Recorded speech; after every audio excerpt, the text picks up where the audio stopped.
Give it to me like.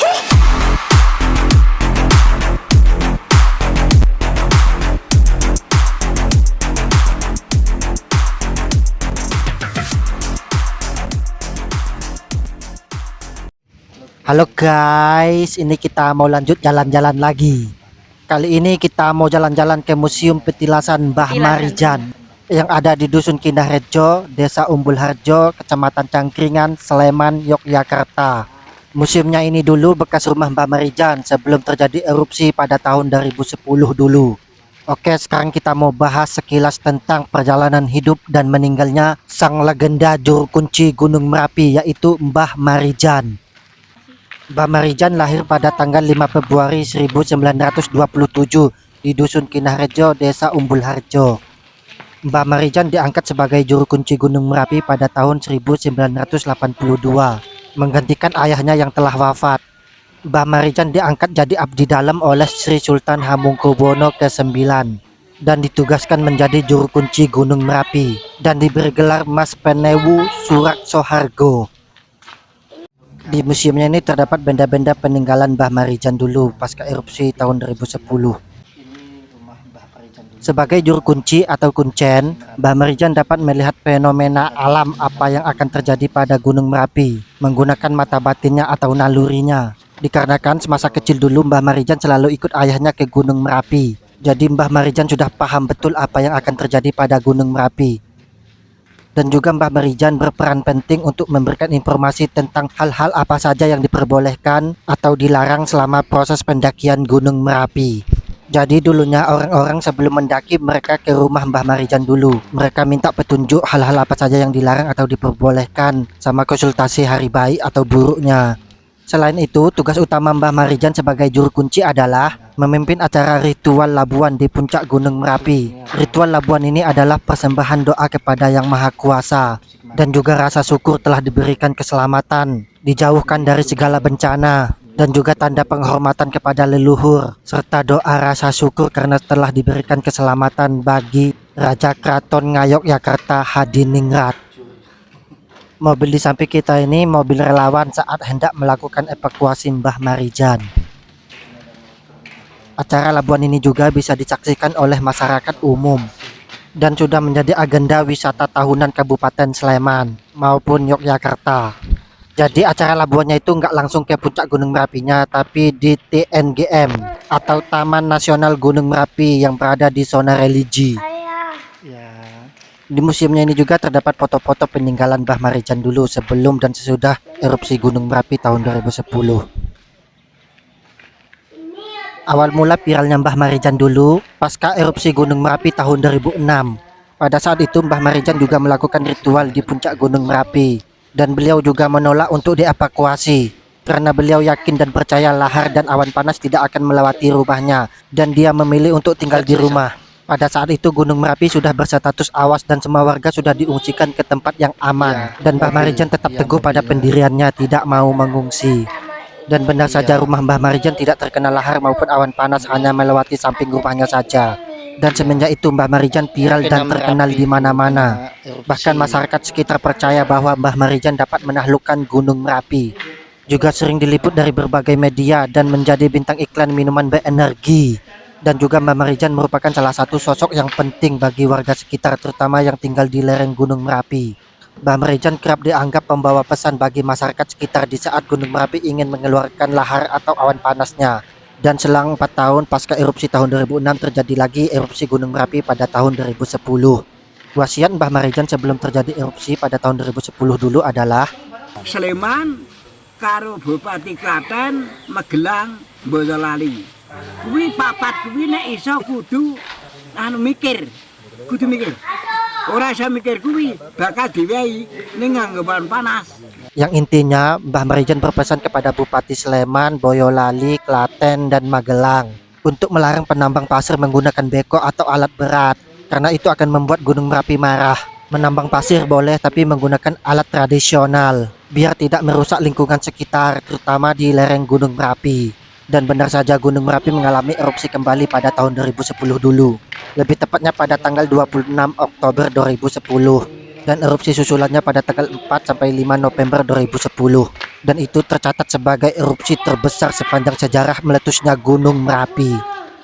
Erupsi Gunung Merapi pada tanggal 26 Oktober 2010 terjadi pada pukul 5 sore. Pada saat itu Gunung Merapi mengeluarkan awan panas serta lahar ke berbagai arah, ke Sleman, Magelang, Boyolali, dan Klaten. Suara gemuruhnya terdengar sampai kota Yogyakarta, hingga ke Wonosobo yang jaraknya lebih dari 50 km. Dan pada saat itu statusnya dinaikkan lagi dari waspada menjadi awas. Dan sekali lagi Mbah Marijan menolak untuk dilakukan evakuasi. Dia memilih berdoa dan sholat di masjid yang tidak jauh dari rumahnya. Dan juga sebagian warga Kinarjo menolak untuk dievakuasi. Mereka percaya Mbah Marijan dapat menaklukkan Gunung Merapi tersebut. Sri Sultan Hamengkubuwono ke-10 pun mengingatkan kepada Mbah Marijan agar turun saja. Namun beliau tetap menolak. Karena Mbah Marijan percaya Gunung Merapi yang dia jaga dengan segenap jiwa raga tidak akan menyebabkan hal-hal buruk kepadanya. Dan Mbah Marijan tidak akan lari dari tugasnya sebagai juru kunci Gunung Merapi, sebagaimana telah diamanahkan oleh Sri Sultan Hamengkubuwono ke-9 untuk selalu menjaga Gunung Merapi, dan itu selalu dipegang teguh oleh Mbah Marijan. Dan dulu Mbah Marijan pernah berkata bahwa yang boleh memerintah atau menyuruhnya turun hanyalah Sri Sultan Hamengkubuwono ke-9. Jadi Mbah Marijan hanya nurut kepada Sri Sultan Hamengkubuwono ke-9. Karena pada masa itu Sri Sultan Hamengkubuwono ke-10 sudah mulai terjun ke politik. Jadi Mbah Marijan menganggap sama seperti oknum pejabat lainnya. Mana bisnya? Tenggelam. Truknya itu juga itu tenggelam, itu kena abu vulkanik. Oke, lanjut lagi. Pada pukul 6 sore Gunung Merapi kembali mengeluarkan lahar serta awan panas. Kemudian 3 orang relawan bernama Agus Wiyanto selaku pemilik mobil Suzuki AVV, dan Tutur Priyanto relawan dari PMI, dan Yuniawan Wahyu wartawan dari Pipa News. Mereka mengetahui warga dusun Kinarjo belum dievakuasi, dan mereka bergegas naik untuk misi penyelamatan. Seluruh keluarga Mbah Marijan serta sebagian warga Kinarjo berhasil dievakuasi ke tempat yang aman. Saat itu Mbah Marijan sedang sholat di masjid yang jaraknya hanya 50 meter dari rumahnya. Kemudian Tutur Priyanto dan Yuniawan Wahyu, mereka berdua kembali naik lagi untuk membujuk Mbah Marijan agar mau dievakuasi. Namun naas setelah mereka sampai di rumah Mbah Marijan, lahar serta awan panas tiba-tiba turun secara cepat melewati rumah Mbah Marijan. Dan pada saat itu tim SAR mendapatkan kabar misi penyelamatan Mbah Marijan gagal dilakukan. Dan malam itu tidak memungkinkan untuk melakukan evakuasi. Mengutip data dari newsdetik.com, keesokan harinya tim SAR menuju ke rumah Mbah Marijan. Ditemukan ada 16 mayat di sekitar rumah Mbah Marijan, yang 12 merupakan warga Kinarjo. Yang satu Wahono, relawan lereng Gunung Merapi. Sedangkan mayat Tutur Priyanto dan Yuniawan Wahyu ditemukan tidak jauh dari lokasi mobil AVV. Posisi mobil pintunya terbuka semua dan kunci mobil keadaan menyala. Diduga mereka berdua sudah siap-siap untuk mengevakuasi Mbah Marijan. Sedangkan mayat Mbah Marijan ditemukan di dapur dalam keadaan posisi bersujud mengarah ke selatan, pas depan kita ini. Jadi batu nisan di depan kita ini bukan makam Mbah Marijan. Itu hanya tempat petilasan atau bekas ditemukannya jasad Mbah Marijan pertama kali dalam keadaan bersujud.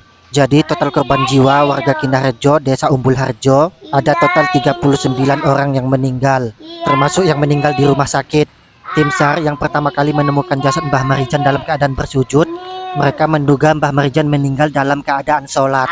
Namun warga menepis pernyataan tersebut. Mereka sebelumnya sudah melihat Mbah Marijan sholat di masjid.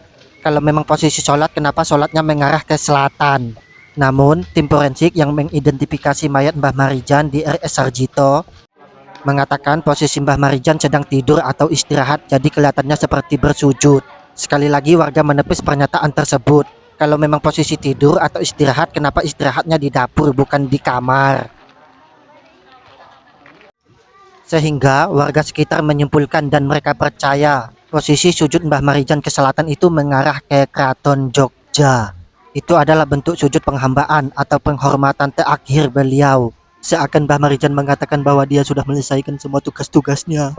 Sujud ini adalah bentuk kesetiaan beliau kepada Keraton Jogja. Penghormatan terakhir ini ditujukan kepada Sri Sultan Hamengkubuwono ke-9, ayah dari Sri Sultan Hamengkubuwono ke-10, yang telah memberikannya amanah untuk selalu menjaga Gunung Merapi.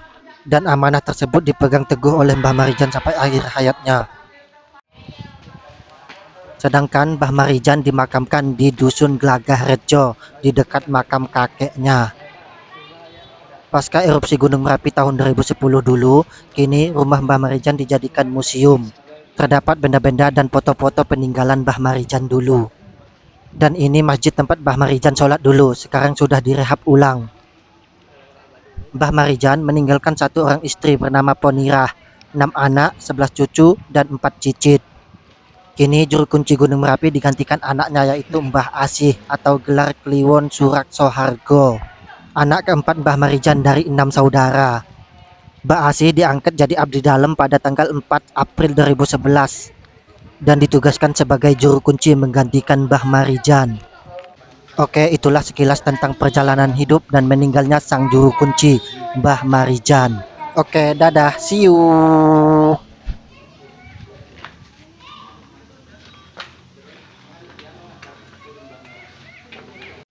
Halo guys, ini kita mau lanjut jalan-jalan lagi.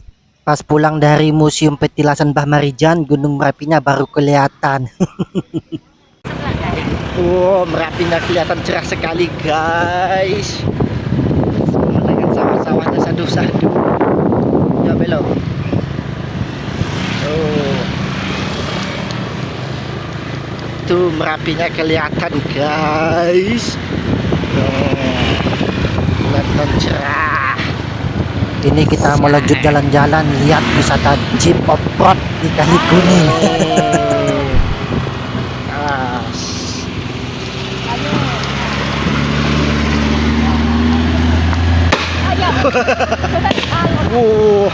Pakai nos. Ayo, parkir aja. Makan sini aja nggak apa-apa, kita ngopi-ngopi sini aja. Tuh, ini mah ada di sebelah. Dulu kan kita tuh sering nih wisata jeep. Wih, Merapinya kelihatan guys. Yang mana ini jeep. Belok, masuk aja. Parkir nggak apa-apa. Parkir, makan situ aja tuh warung itu. Ini kita mau pesan kopi dulu di warung depan situ sambil parkir. Lagi makan apa Sat? Jajan. Nih guys, kita lagi di Kali Kuning. Lihat main jeep. Nih. Nih. Ini sambil makan. Sat. Sambil lihat jeep. Nih. Ada main jeep. Oke. Nih guys, ada. Wow. Kita mau nongkrong dulu dari atas jembatan lihat jeep off-road di Kali Kuning. Ini masih agak sepi ya guys, nanti agak sorean biasanya rame. Kita cuma lihat-lihat aja guys dari atas jembatannya ini, sambil lihat orang lewat. Ini pokoknya keren lah, tempat nongkrong yang cocok sama teman-teman atau sama keluarga bawa anak, cocok, murah meriah. Gak perlu bayar, cuma bayar parkir tok, kecuali mau main jeepnya ya bayar. Ini makin sore makin rame ya guys. Ini kebanyakan wisatawan dari luar kota yang healing ke Jogja sekalian liburan. Enak kalau rombongan sama teman-teman, seru. Ini kita ke atas jembatan lagi, view Gunung Merapinya makin jelas, makin sore makin kelihatan Gunung Merapinya. Pokoknya cocok lah buat nongkrong dari atas jembatannya ini. Loh, copot. Rodanya copot. Wah.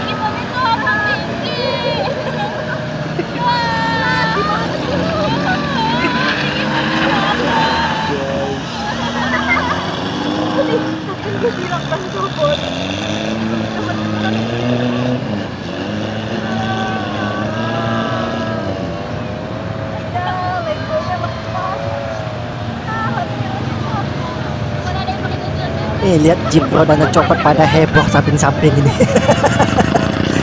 Wisata jeep Kali Kuning ini alamatnya di Jalan Banteng, Argobinangun, Kecamatan Pakem, Kabupaten Sleman, Yogyakarta.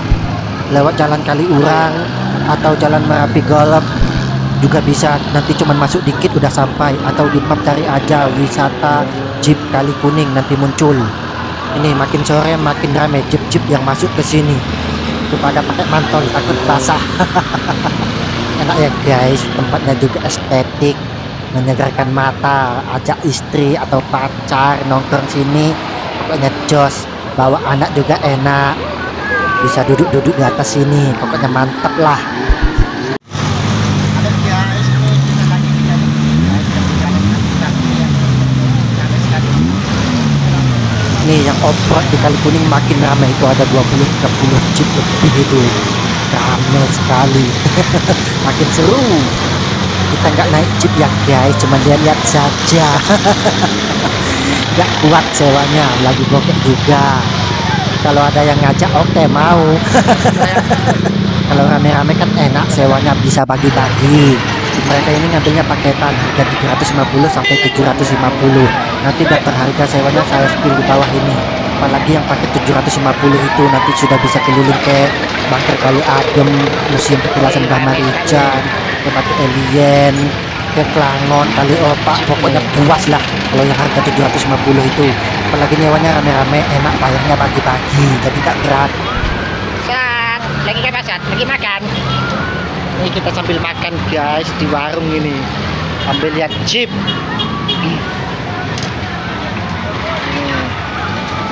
Rame ya guys, tuh rame sekali. Ngambil paket 350 juga bisa.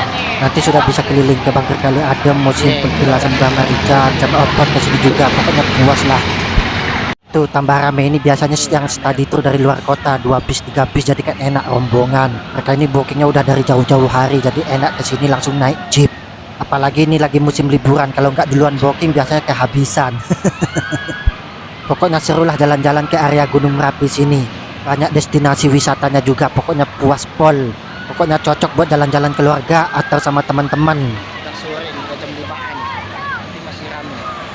Oke guys, sudah dulu jangan lupa di subscribe, like, share, and comment ya, biar tambah semangat buat konten-konten selanjutnya. Mohon maaf apabila ada kata-kata yang salah atau ucapanku yang kurang berkenan di hati kalian, atau kata-kataku yang masih belepotan, ya maklumlah masih pemula. Oke, dadah, see you.